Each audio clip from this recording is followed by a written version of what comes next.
The market was loud, filled with shouting and laughter. Alien buyers from many planets stood around the platform, their eyes cold and sharp. Cages lined the walls. Filled with frightened beings, some cried, some sat in silence, and some had given up hope. Long ago, in the center of it all, a metal stage stood under hot lights. A young alien girl was dragged onto it. Her skin was pale gray, her arms thin and bruised. She had long white hair, dirty and tangled, and strange green marks on her back. She didn't scream or fight. She just stood there, shaking. "She's next." The auctioneer shouted, his voice echoing, "Property of Lord Track. A reject, but maybe someone wants a pet." The crowd laughed, cruel and loud. "Can she even walk?" Someone yelled, "Looks broken." Another shouted. Still, the girl didn't look up, didn't move. Just stared at the ground like she wasn't even there. Cale stood at the back, silent. He was a human, dressed in a worn black jacket, a scar over one eye he had no interest in most of the auction. But when he saw the girl step onto the platform, something in his chest twisted. She looked like she had no fight left, like no one had ever shown her kindness. Opening bid 10 credits. The auctioneer called. Silence. 5. He tried again, still silence. The crowd had no interest in something that looked half dead. "Come on, she's still breathing." The auctioneer joked, but no one moved. No one raised a hand. The girl wobbled slightly, then dropped to her knees.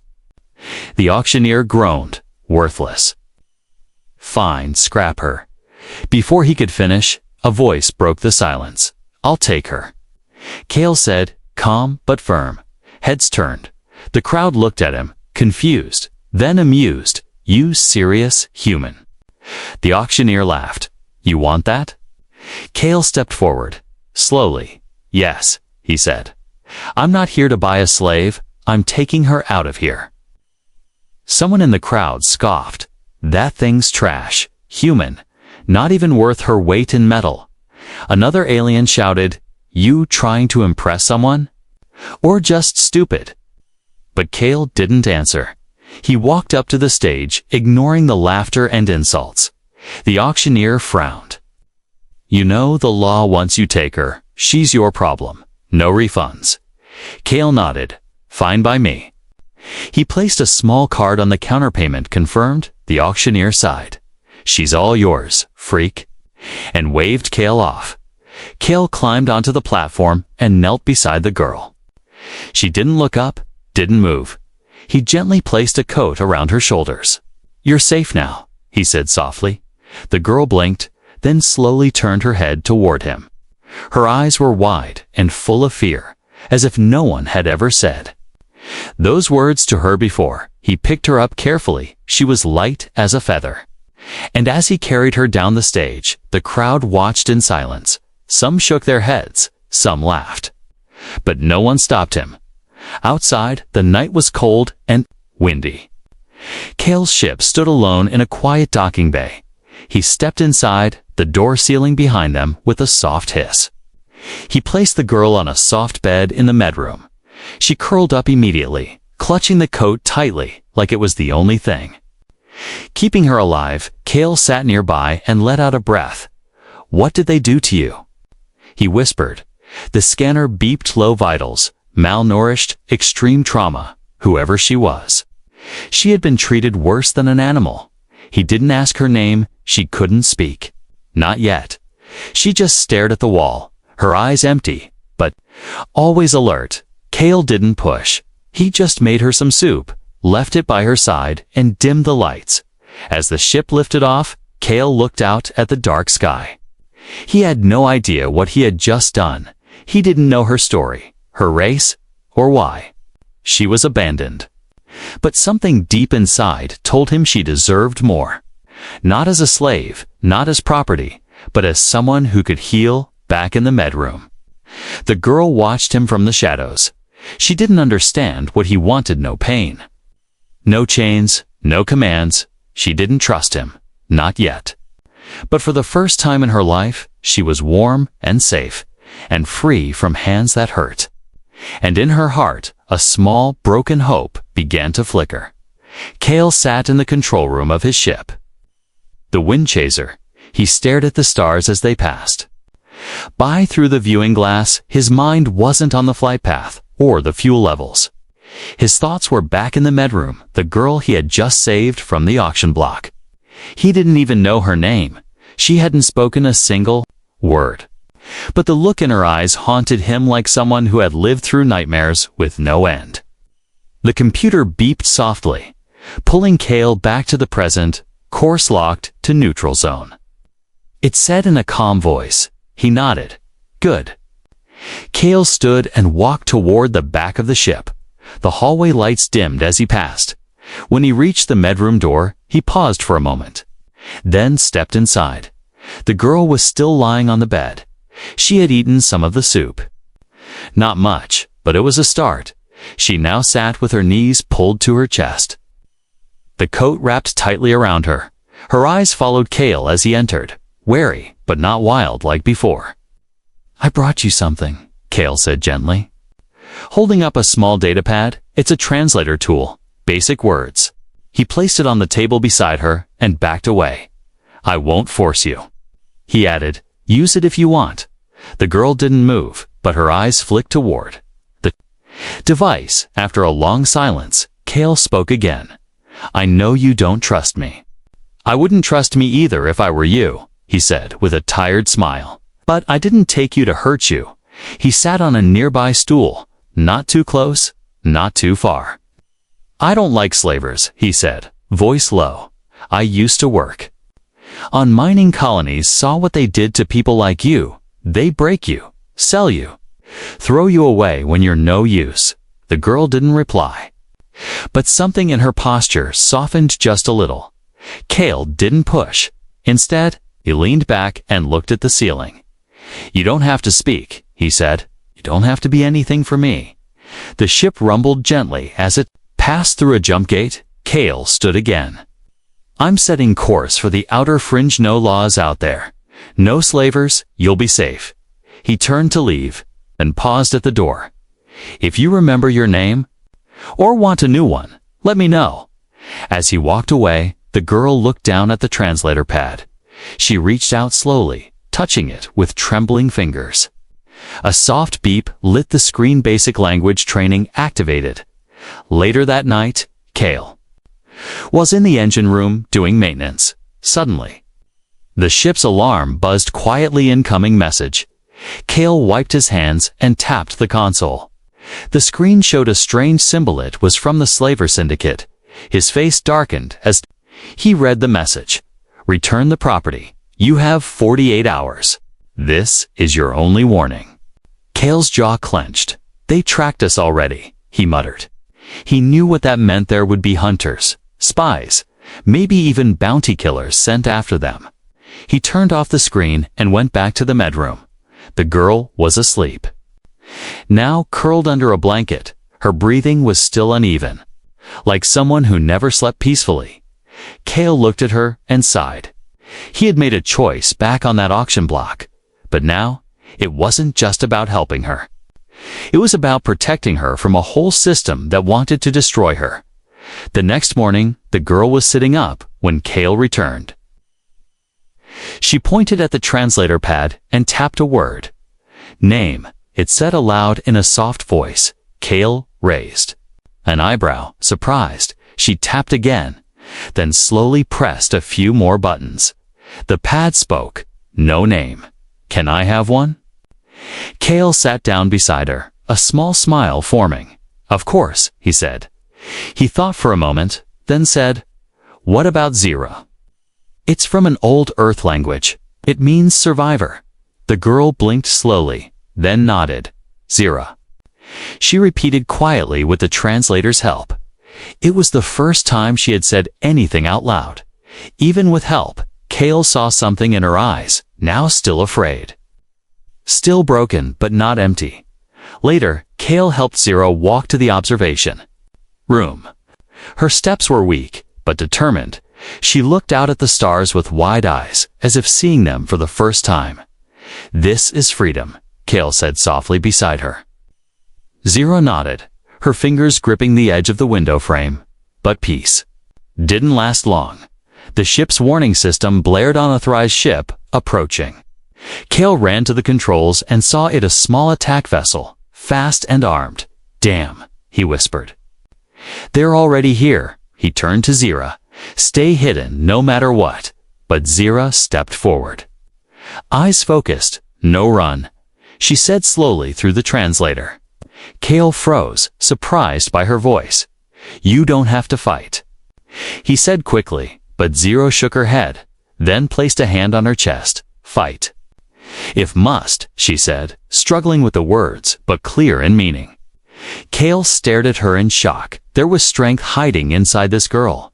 She wasn't just a broken slave, she had fire left in her. The enemy ship closed in, but Kale was ready. He pulled hard on the flight stick, dodging incoming shots. Zero braced herself, watching silently. She didn't panic, didn't scream, just watched and learned, as the enemy retreated for now. Kale breathed heavily. "That was just a warning," he said. "They'll send more." Zero looked at him and said with quiet strength, "Then we get ready, Kale." Nodded slowly. He had made his decision back at the market, but now he knew wasn't just about saving her. It was about standing with her, no matter what came next, and he wasn't alone anymore. Zira sat alone in the small medroom. The stars outside the window moved slowly. She watched them without blinking. There was peace in the darkness of space, but inside her, there was only fear. She touched the blanket around her shoulders. Kale had given it to her. It was warm, soft, and clean. It didn't feel like the rough cloth the slavers used to throw on the floor. This was different, safe. The translator pad rested in her lap.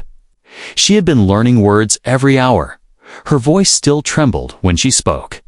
But her mind was sharp, and every time Kale came into the room, she studied him carefully. He never shouted, never hit her, never made her bow or kneel. He only asked simple things like, "Are you hungry? Or can I sit here?" Zero didn't understand it at first. No one had ever cared before. Not when she was born. Not when she was taken. She was property to everyone. Now one night, while Kale worked in the control room, Zero walked around the ship quietly. She passed a mirror in the hallway and paused. She barely recognized herself. Thin face, large sad eyes, hair like white thread. Her skin still had faint bruises, memories of chains and whips, but something else was there now. Color, warmth, life. She touched the mirror slowly, then whispered, "Zero," her name. It felt strange and new, like a tiny light inside her chest. In the cargo bay, Kale was lifting boxes. He saw Zira standing near the door and smiled. "Couldn't sleep?" he asked. Zira shook her head. "Too quiet," she said, using her translator slowly. Kale chuckled. "Yeah, space has that effect." He walked over and sat on a crate, wiping sweat from his forehead. "You feeling stronger?" Zero nodded. Slowly, little, he offered her a seat, and she joined him. They sat in silence for a while. Then Kale said, "You don't have to tell me anything, but if you want to talk, I'll listen." Zira stared at the floor. Then she whispered, "Many owners. All cruel." She took a deep breath, trying to say more. "They take me from family. Wa, small." She placed a hand on her chest. "Don't remember faces. Only pain." Kale felt anger rise in his chest. Not at her, but at the monsters who had done this. "You're safe now," he said gently. "They can't touch you here." Zero looked at him, searching his face for a lie, but there was none. She gave a slow nod, the smallest smile forming on her lips. Later, they landed on a small outpost moon. Kale needed parts for the ship and food supplies. The outpost was quiet, run by neutral traders, no laws, no questions. Kale gave Zira a jacket and told her to stay close, but she insisted on walking beside him, not behind. People stared as they walked through the market. Some looked at Kale with confusion. Others looked at Zira with disgust, recognizing her slave tattoos. Kale noticed and kept his hand near his blaster. But no one made a move. Still, Zira's hands trembled as she walked. The voices, the crowds, the stares, it brought back too many memories.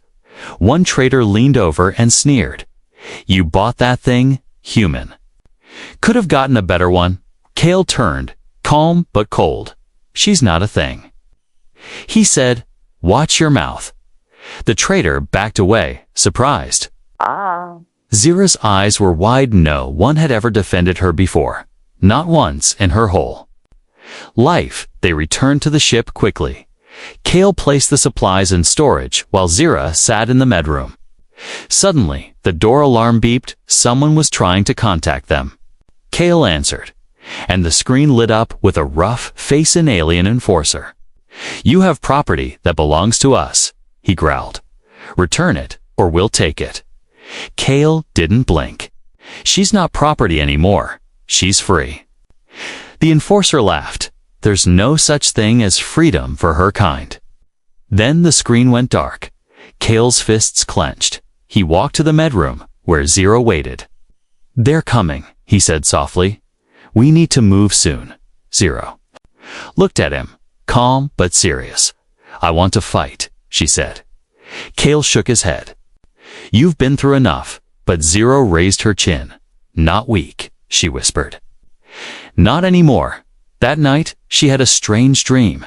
She stood in a green field, under a red sky. There were voices, soft, distant, calling her name. And a tall figure with glowing eyes stood in front of her. The figure reached out and touched her forehead. Suddenly, light rushed through her body. Zira woke with a gasp, her skin burning. She looked down. Her green birthmarks were glowing faintly. The translator device beside her flickered with static. Something inside her was changing, waking up.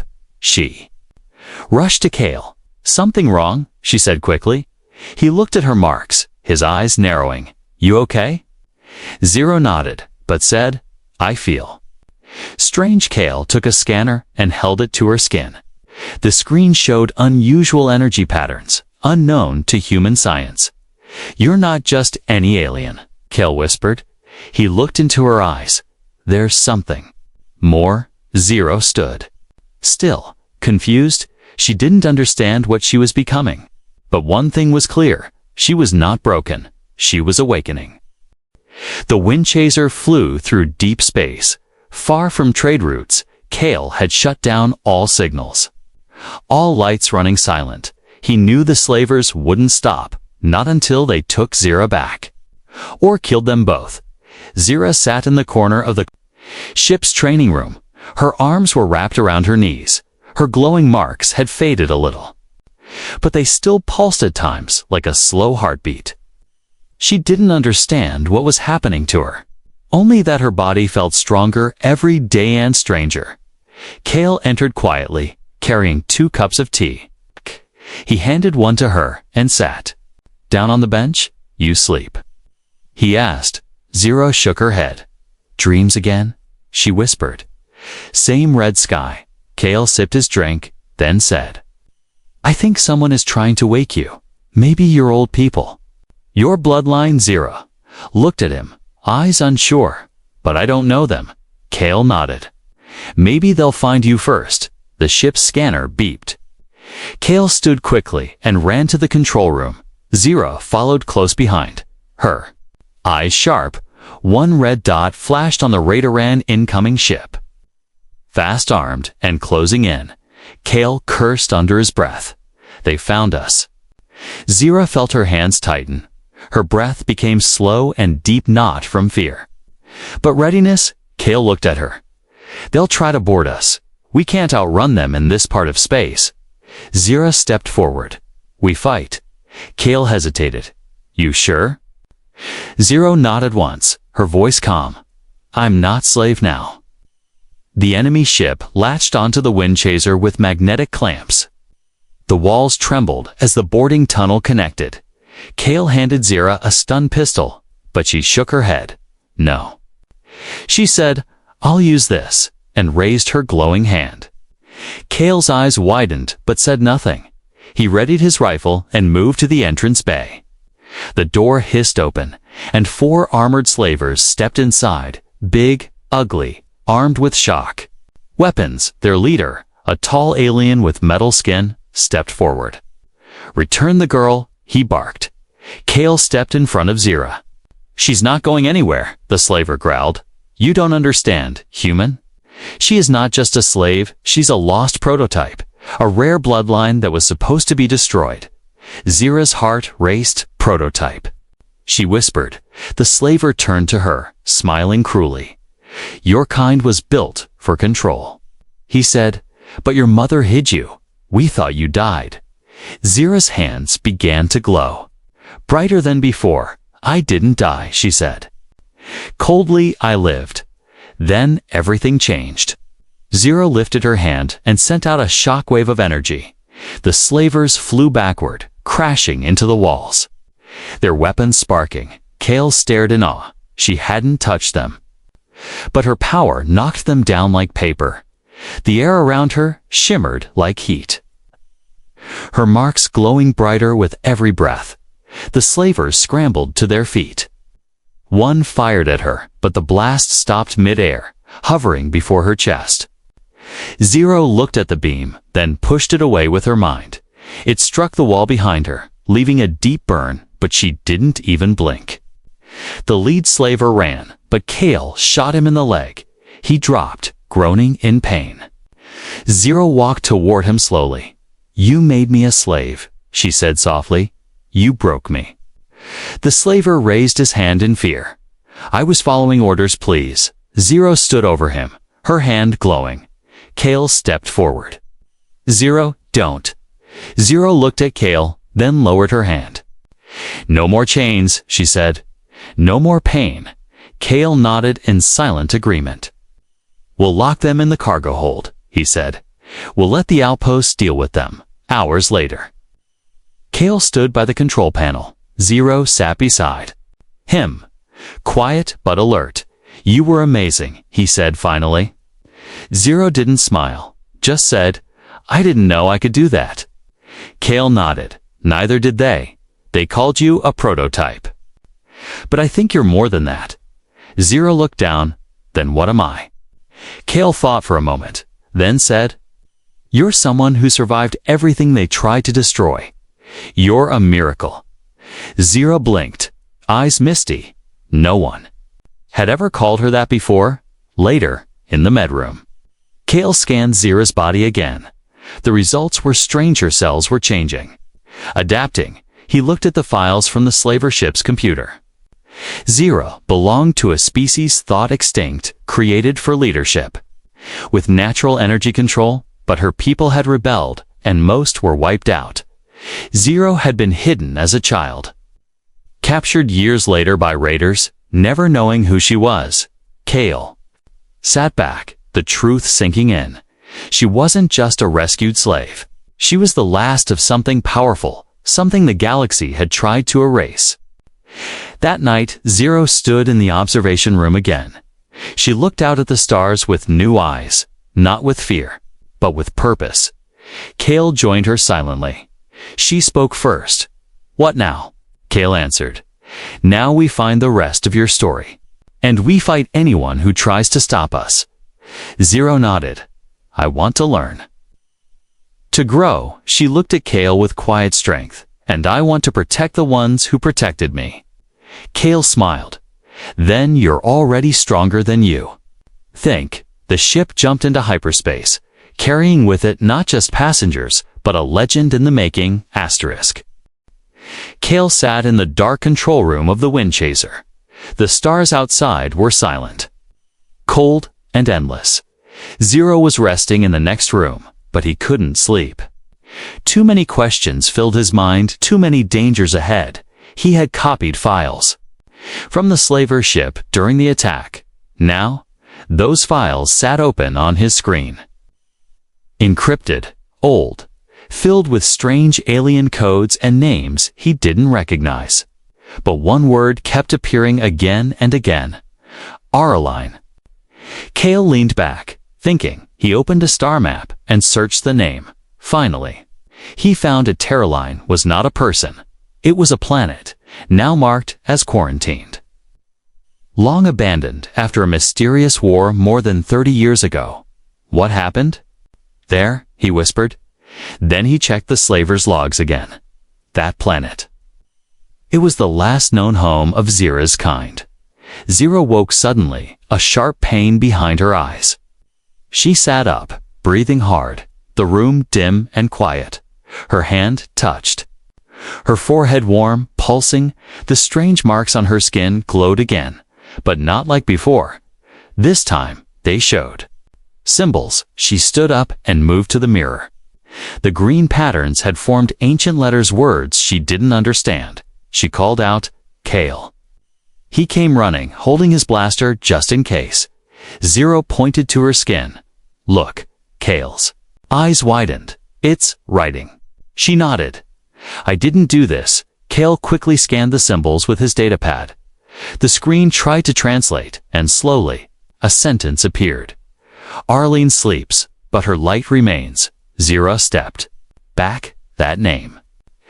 It was in my dream. Cale stared at the message, heart beating faster. This isn't just about you. He said, this is about something much bigger. They sat together in the command room. Cale told her everything he had found. Zero listened in silence, eyes locked on the screen. Your people were special, Cale said. They were created for leadership. Yes, but they weren't machines. They were living beings, gifted with energy powers. But they resisted being used. He paused, looking at her. They were hunted. Almost all destroyed. You were just a child when someone smuggled you off Araline. You've been hiding in plain sight ever since, Zero whispered, and the slavers. They didn't know. Cale shook his head. Maybe some of them suspected, but once they saw your power, they wanted to sell me. Zira finished bitterly. As a weapon, Cale nodded slowly. Yes, Zira stood and walked too. The window again? She looked out at the stars, her voice shaking. All this time. I thought I was just broken, but I was lost. Cale stood beside her. Now you're found. Zero turned to him. Her eyes filled with a quiet fire. I want to go to Araline, she said. I need to see it. I need to know what I really am. Cale didn't hesitate. Then we go, but we do it carefully. They changed course, heading toward the quarantine system. The computer warned them Araline was a forbidden zone. No ships allowed. Danger of radiation and debris fields, but Cale ignored it, eyes focused. Zero watched the screen, her fingers twitching with nervous energy. As they neared the planet, strange signals started to echo through the ship. Old voices, broken recordings, strange tones. The wind chaser's lights flickered. And the engine began to slow. Cale gritted his teeth. It's like something's trying to block us. Zero closed her eyes, breathing deeply. Then she placed her hands on the console, her skin glowing faintly. Suddenly, the strange noise stopped. The ship systems returned to normal. Cale stared at her, shocked. You did that? He said. Zero looked confused. I didn't mean to. Cale smiled slightly. Your connection to this place sits real. They entered orbit over Araline. The planet below was dark, covered in thick clouds and ruined cities. From above, it looked like a grave. They landed in a broken city, towers fallen, streets cracked. The silence was heavy, as if the whole planet was holding its breath. Zero stepped out of the ship, her feet touching her homeworld for the first time since she was a baby. The ground under her glowed softly. Her marks lit up again, brighter now, responding to the place that birthed her. Cale walked beside her, blaster ready. This place is haunted, he whispered. Zero nodded. I feel it too. In the center of the ruined city, they found an old temple inside. The walls were covered in glowing symbols, matching the ones on Zira's skin. She walked through the hall, her fingers tracing the stone. As she moved, the room lit up behind her, as if the temple itself was waking. Then they reached a tall crystal, cracked but still pulsing with light. Zira stepped forward and placed her hand on it. Suddenly, memories, voices, images flashed through her mind. A woman with the same eyes, holding a baby, a war fire in the skies, people screaming, and a man's voice whispering, "Live, my child. Hide, survive." Zira dropped to her knees. Gasping, Kale ran to her, grabbing her shoulders. "Zira," he shouted, "are you okay?" She looked up at him, tears falling down her cheeks. "I saw my mother," she whispered. "She saved me. They died for me." Kale held her close. "You survived, Zira," he said gently. "And now you know who you are." Zira looked around the room, her voice stronger. "I am the last of them," she said, "but I will not be the end." Kale nodded. "Then let's make sure of that." As they left the temple, the crystal pulsed one last time. A signal burst into the sky, ancient and powerful, far away. Others would hear it, and some would fear it, but for Zira, it was the beginning. Zira stood at the edge of the broken temple. The cold wind brushed her face as she looked down at the ruined city. The crystal behind her had gone quiet again, but its message still echoed in her mind. You are the last, but not the end. Beside her, Kale watched the horizon with narrowed eyes. His hand rested on his blaster, always ready. They had stayed on Aeroline only a few hours, but it had changed everything. Zira now knew her truth, but the galaxy would not let her go so easily.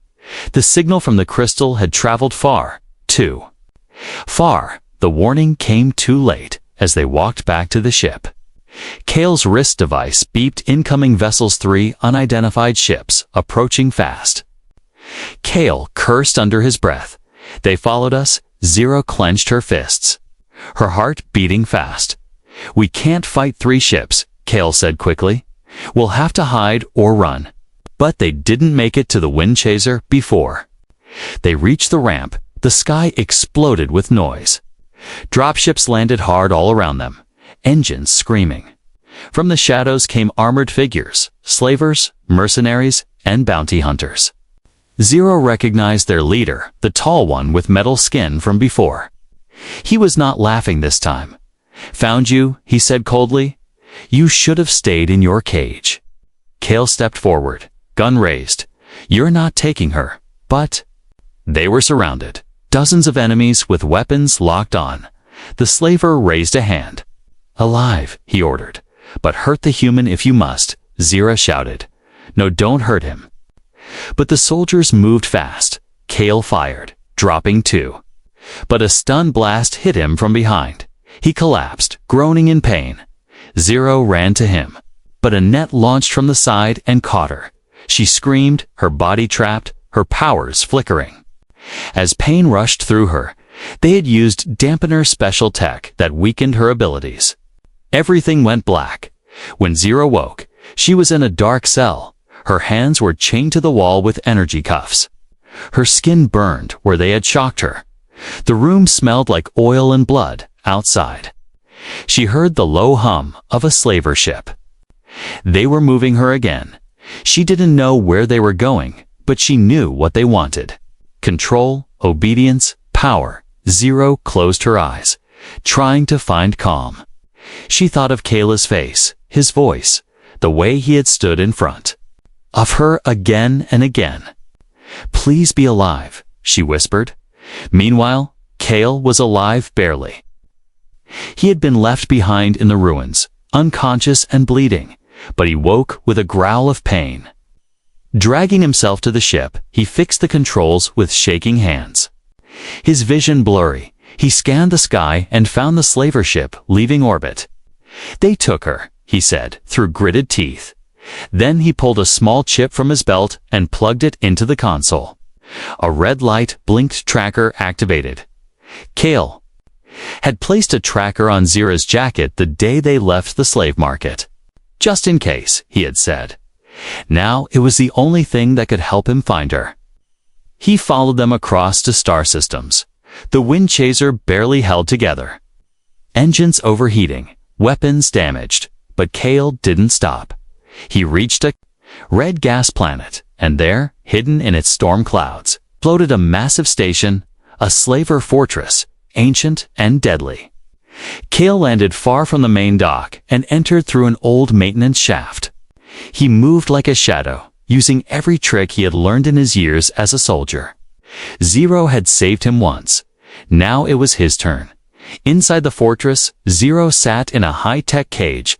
Strange machines surrounded her, scanning her body, reading her thoughts. They wanted to unlock her powers, break her mind, and turn her into something they could sell. She bit her lip hard, trying not to cry, but the machines pressed harder. "You are not human," a robotic voice repeated. "You are not free." Then, through the cold glass wall, she saw a movement. A shadow in the vents, a flash of black armor. Wit was Kale. Her heart jumped. But she didn't speak, she just stared. And waited. Kale opened the vent, dropped down silently, and placed a blast charge on the door. With a soft beep, blew open. Zero fell forward, but Kale caught her. "I'm here," he said, breathless. "I came for you." Tears filled her eyes, but there was no time. Alarms blared through the fortress. "We have to go," Kale said, pulling her up. They ran through the halls, fighting their way out. Kale fired shot after shot, covering Zira as she limped beside him. Her energy was still weak, but growing. Guards swarmed the exit, but Kale held the line. Zira grabbed a broken power rod and held it tight. Then she closed her eyes. A burst of green energy exploded from her body. The guards screamed and flew backward, weapons flying out of their hands. Zira collapsed. Breathing hard, Kale caught her again, smiling. "That's my girl." They reached the wind chaser, just as more ships came chasing. Kale fired up the engines and punched the controls. The old ship roared to life, barely escaping as blasts chased them through the clouds. They jumped to hyperspace, the ship groaning but holding together. In the back, Zira lay in Kale's arms. Her eyes opened slowly. "We made it." Kale nodded. "We made it." Zira reached for his hand, gripping it tight. "You didn't leave me." Kale smiled softly. "Never." And this time, Zira smiled back. Not weak, not broken, but free. The wind chaser drifted through peaceful space. Its engines hummed softly as stars passed by outside the wide windows. Inside, silence filled the ship. Not the cold silence of fear, but the quiet peace that follows survival. Zira lay on a bed. In the medroom, her eyes were open, watching the ceiling, her breathing steady. Her body still ached, but the pain didn't control her anymore. She was healing. Kale sat beside her, reading from a data pad. He didn't speak much, but his presence was strong and steady. Zira turned to him slowly. "How long was I asleep?" "Almost 2 days," he said, with a soft smile. "You needed it." Zira looked down at her hands. The green marks on her skin still glowed faintly. But now they felt like a part of her, not a curse, not a mystery. A gift, later, Kale made. Food in the small kitchen. Zira joined him, still walking a little slow, but stronger than before. He handed her a bowl of soup, and they sat at the table together. They ate in silence for a moment. Then Kale spoke. "I've been thinking," he said. "We can disappear again. There are planets where no one asks questions, places where you could be safe." Free. Zira looked at him carefully. "And you?" Kale shrugged. "Where you go, I go." Zira lowered her spoon. "I don't want to hide forever." Kale met her eyes. "You don't have to." He placed a small device on the table and tapped it. A map appeared, stars, planets, unknown zones. And in the center, "Arlene, I think we can rebuild something." He said, Your people were almost wiped out, but maybe there are others like you. Hidden, lost, waiting, Zero stared at the map, her heart full for the first time.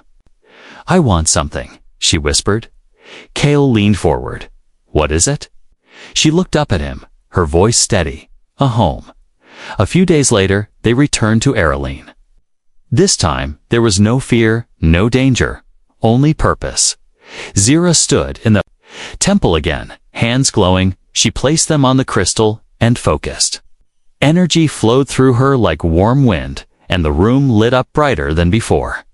Messages from the past echoed in the walls, ancient voices speaking in forgotten tongues. And one voice clear and close, her mother's voice.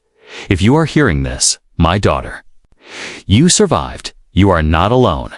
No matter how far you've wandered, you are the future now. Tears rolled down Zira's cheeks, but they weren't from sadness. They were from strength. Kale and Zira worked together over the next weeks. They set up signals to send messages into deep space, not to call for help, but to offer it any survivors of the Aeroline bloodline. The message said, there is a place for you. You are welcome here. They repaired parts of the temple, rebuilt broken rooms. Kale used old parts from the ship. Zira used her powers to awaken dormant systems hidden underground. The planet responded. Life slowly returned to the ruins. Small. Plants began growing again. The air felt warmer, more alive, one morning. As Kale checked a communication dish, he heard footsteps behind him. He turned and Zira stood there. Wearing new clothes stitched from soft Aeroline cloth, she looked different, calm, confident, and radiant. I want to talk, she said. Kale nodded and followed her to the edge of the city. They sat on a broken stone wall, the sun rising behind them. Zira took a deep breath. I used to think I had no choice.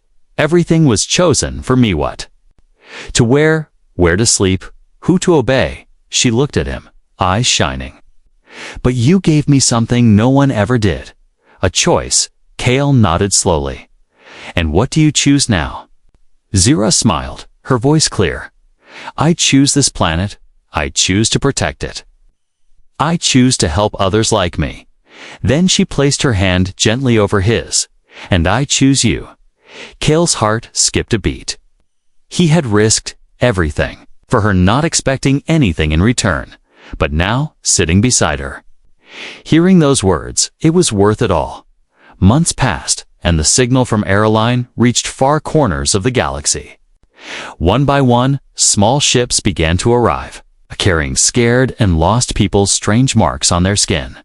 Frightened eyes, quiet voices. Zira met them at the landing zone each time. She welcomed them like a sister, a leader, a guide, she told them. You are not slaves, not weapons, you are Aeroline. One night, Kale stood outside the temple, looking at the stars. Zira joined him. Her steps soft on the stone. More are coming, she said. Kale nodded. And you're ready? Zira leaned her head on his shoulder. You saved me, she whispered. Kale smiled. No. We saved each other. The stars above them shined quietly. The planet breathed again, alive and hopeful.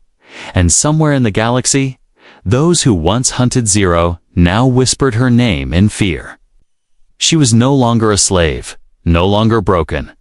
She was a leader, a legend, and most of all, she was finally home. The end.